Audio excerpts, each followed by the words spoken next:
masih bersama saya Marcelin Wahyusjati dan kami juga kedatangan seorang bintang tamu yang sangat spesial yang bisa memotivasi anak muda zaman sekarang yang bernama Kak Safira Nada Ataya. Halo Kak Safira, Halo. bagaimana nih kabarnya hari ini? Alhamdulillah luar biasa, baik sekali. Alhamdulillah, terlihat ya dari mukanya sangat senang.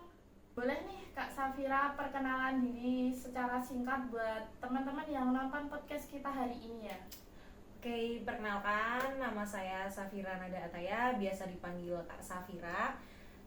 Saya selaku owner dari bisnis kecil Basreng Factory yang berada di Plaza UNY lantai 2. Mungkin teman-teman yang pernah tahu atau pernah jajan, nah itu ada di Plaza UNY lantai 2 Basreng Factory namanya.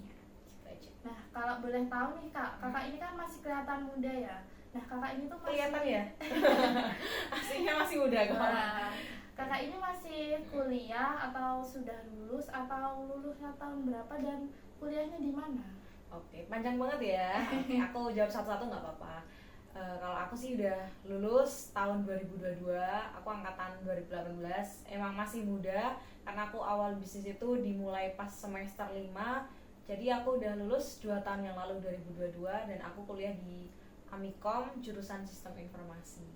Wah, nah langsung aja ya Kak, aku mau tanya tentang bisnis kakak yang sedang dijalanin ini. Nah, awal mulanya bisa jualan basreng itu gimana sih Kak? Oke, cerita singkatnya aja ya Kak. Iya. Jadi untuk awal mulanya itu kita dimulai dari online dulu.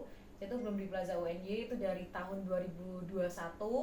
Itu mulai jualan bulan April, pokoknya pas puasa. Terus itu awalnya cuma door to door itu WA, dari WA teman-teman tuh ditawar-tawarin. Terus akhirnya kok pertama kali dikirimin itu dari orang, kan aku ada 2 partner ya sebenarnya, ada kita berdua, terus orang tuanya partner saya tuh orang Cimahi, nah itu ngirimin basreng. Nah kemudian kirimnya tuh pertama kali 10 kilo kan banyak banget ya. Nah dilalah itu ada teman dari partner aku tuh pada nitip gitu loh basreng. Nah daripada dikasih kan sayang ya. Terus akhirnya orang tua si partner aku tuh bilang kenapa nggak dijual di Jogja aja gitu kan, karena di sana kan udah menjamur gitu loh. Terus akhirnya aku punya ide nih, aku kan pas itu masih pacaran sih. Itu masih pacaran. Nah itu aku punya ide, kayaknya nek dibungkusin dulu tuh bungkusnya cuma kiloan-kiloan gitu loh Kak. Nah terus kayaknya jelek ya kalau dibungkusin kayak gitu. Terus akhirnya karena aku masih muda dan masih kepengen biar anak muda banget makanannya, terus aku akhirnya cari pouch tuh, standing pouch di sosial media di toko oren. Terus akhirnya aku nemu nih. Nah tapi kita sempat beberapa kali ganti pouch gitu loh. Terus akhirnya datang pouchnya, terus aku foto produk, pertama kali upload di Instagram tanggal 20 April itu 2021. Nah itu dimulai dari situ kita jualan, mulainya dari Instagram, WA, terus akhirnya merambah ke toko oren atau Shopee. Terus akhirnya alhamdulillah kita buka offline di Plaza UNY. Wah, alhamdulillah banget ya, masih muda tapi usahanya udah keren banget. Oh iya, tadi kan kakaknya cerita ya kalau bisnisnya tuh dimulai dari jualan online. Nah, terus kok bisa di Plaza UN itu gimana sih Kak ceritanya? Spill dikit dong ceritanya. Oke, jadi aku ceritain ya. Jadi awal mulanya itu kita memang online, terus COD-an gitu Kak. Nah terus udah jalan setahun, aku ditawarin sama kakak aku tuh dulu pernah jualan di Plaza UNY sebelum COVID. Nah itu di lantai satunya. Terus akhirnya setelah COVID di-invite lagi, diundang lagi, sekarang Plaza UNY udah buka lagi gitu kan. Terus kalau mau ngisi lagi gitu kan. Terus akhirnya mbak aku mau nyoba, tapi kan masih maju mundur ya. Pas itu juga masih kuliah, masih online, terus masih COVID juga. Terus kalau misalnya mau nyewa satu lapak tuh kayak masih iya enggak. Terus akhirnya aku diajak paruan. Jadi satu stand itu awalnya berdua. Jadi satu stand ukuran 3 meter itu jadi dibelah dua gitu loh, 1,5 meter. Dan itu kakak aku tuh jualan baju. Jadi awalnya dia jualan baju, terus akhirnya aku nyempil nih jualan basreng, dengan catatan aku tuh cuman mau kayak transit gitu loh buat para reseller aku. Kan kita biasanya COD di daerah Gejayan. Terus akhirnya wah lumayan banget dapet lapak di Plaza UNY dekat kampus, murah, dan akhirnya buat itu apa namanya transit, alhamdulillah keterusan sampai sekarang gitu. Yang dulu cuman setengah lapak, alhamdulillah sekarang bisa nyewa 3 lapak. Alhamdulillah. Jadi jalan online ini membawa berkah banget ya buat Kak Safira. Ya, nggak nyangka juga sih.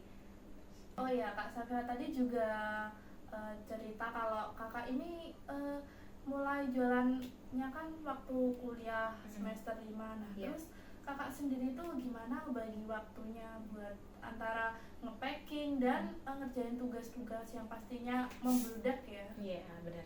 Oke. Jadi saat itu tuh sebenarnya aku nggak cuman kuliah sama jualan, Kak. Tapi aku tuh pas itu tuh masih kuliahnya online, part time, dan juga nah itu tambah jualan. Nah, akhirnya nih karena kuliahnya online kan aku ngerasa santai gitu kan. Tapi juga sebenarnya tugasnya keteteran santai, terus akhirnya aku sambil jualan itu dulu food and beverage juga, jualan Fremilk namanya. Nah, itu awal mulanya memang keteteran banget karena pas paginya aku jualan di part-timean, terus akhirnya siang sampai sore kan, sorenya aku packing, terus hari berikutnya aku COD-an kalau nggak diambil di tempat aku kerja gitu kan biasanya. Tapi aku ngerasa kok crowded banget dengan waktu itu, jadi kayak tidur kurang, terus kerja juga nggak maksimal, kuliah lebih nggak maksimal. Akhirnya di satu waktu aku mau mengorbankan salah satu. Nah, yang aku korbankan adalah kerja part time aku. Jadi aku lanjutin jualan karena udah berjalan, dan akhirnya aku lanjut kuliah yang karena tanggung jawab saat itu aku kuliah. Jadi pas itu aku lanjut semester 6, pas itu kayak pergantian semester gitu loh, Kak. Pergantian semester, aku semester 6 saatnya ambil skripsi, tapi pas itu aku belum ada greget gitu ya, karena semester 6 juga masih ada teori juga. Terus akhirnya aku ambil skripsi itu semester 7. Nah, pas itu semester 7 itu aku bisa banget ngebagi waktu, jadi packingnya tuh pagi sampai sore, terus akhirnya sore sampai malamnya COD-an, terus setelah malam COD aku COD-an gitu. Tapi pas masih kuliah online itu nggak terlalu sulit-sulit amat karena ya itu kuliahnya kan online dan nggak tiap hari ada tuh. Jadi buat teman-teman sih yang misalnya masih kuliah terus pengen jualan tuh, menurut aku nggak keganggu amat, cuman tetap yang harus ada yang harus yang dipentingin dulu ya, tanggung jawab kita sebagai mahasiswa. Gitu. Jadi Kak Safira ini nggak cuman jualan basreng aja, tapi dulu juga nyambi part-time kuliah. Itu pasti juga sebenarnya kalau nggak semua orang tuh bisa ngejalanin kayak gitu kan, apalagi ngebagi waktu yang kayak gitu, susah banget pasti. Tapi pasti kalau misalnya memang niat dan kepepet pasti bisa. Iya. Gitu sih. Wah, Kak Safira ini hebat banget ya, masih muda tapi udah nyambi buat ada kerja part time, jualan online, kuliah yang udah semester tua pasti berat banget. Padahal kan anak-anak muda itu kebanyakan tuh kayak di umurnya yang sama kayak Kak Safira ini tuh kayak masih minta orang tua, kayak ya, emang nggak semuanya sih kayak gitu, tapi ya kebanyakan ya kayak gitu. Tapi ada juga yang semangat cari tambahan uang buat mungkin bantu biaya kuliah seperti Kak Safira ini sendiri. Kalau aku sebenarnya ini sih, Kak, cuman buat awalnya buat uang saku, karena kan pas itu udah nggak kuliah, jadinya aku tuh kalau nggak sekolah, maksudnya kalau nggak berangkat sekolah itu uang saku di-cut. Iya. Jadi kalau misalnya online ya kamu di rumah ya makan di rumah gitu kan. Tapi kan ya kita sebagai anak muda kan nggak mungkin ya kita cuman mengandalkan makan dan nggak mendapatkan uang sepeser pun. Sebagai pemuda yang kreatif harus gimana caranya biar kita bisa memberikan pundi-pundi kehidupan kita. Iya, gitu. pasti juga banyak dari teman-teman yang nonton podcast ini kalau nggak berangkat kuliah nggak dikasih uang saku sama orang tuanya. Mesti. Saya sendiri juga begitu ya. Sudah.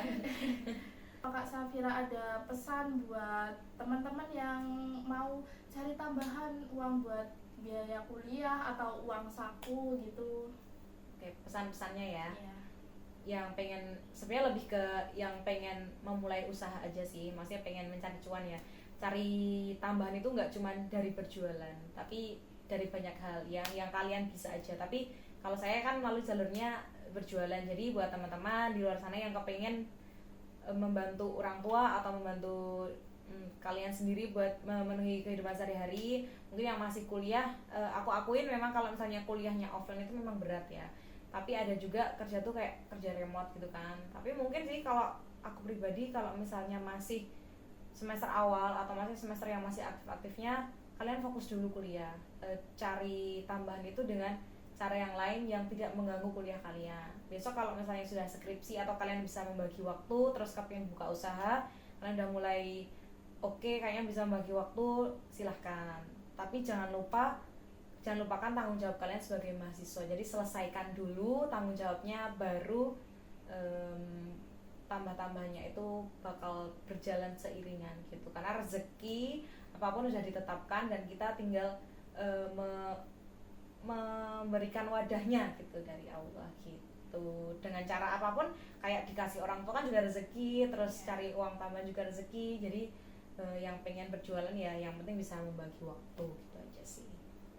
Wah, hebat banget ya Kak Safira ini. Nah, semoga teman-teman yang nonton podcast kita hari ini bisa termotivasi dengan cerita Kak Safira ini ya, yang masih muda tapi sudah menghasilkan uang sendiri. Apa ada tambahan lagi Kak Safira buat teman-teman yang nonton podcast kita hari ini? Kayaknya udah cukup deh Kak. Udah cukup ya teman-teman. Makasih juga buat Kak Safira yang udah hadir pada podcast kita hari ini. Sama-sama. Semoga podcast kita hari ini bermanfaat bagi anak-anak muda yang ingin memulai bisnis tapi masih kayak ragu, aku masih kuliah nih. Nah, kita bisa mencontoh dari cerita Kak Safira ini. Terima kasih ya Kak Safira. Makasih juga buat teman-teman yang udah nonton podcast Ruang Cerita hari ini. Semoga setelah kalian menonton, kalian termotivasi oleh cerita Kak Safira. See you.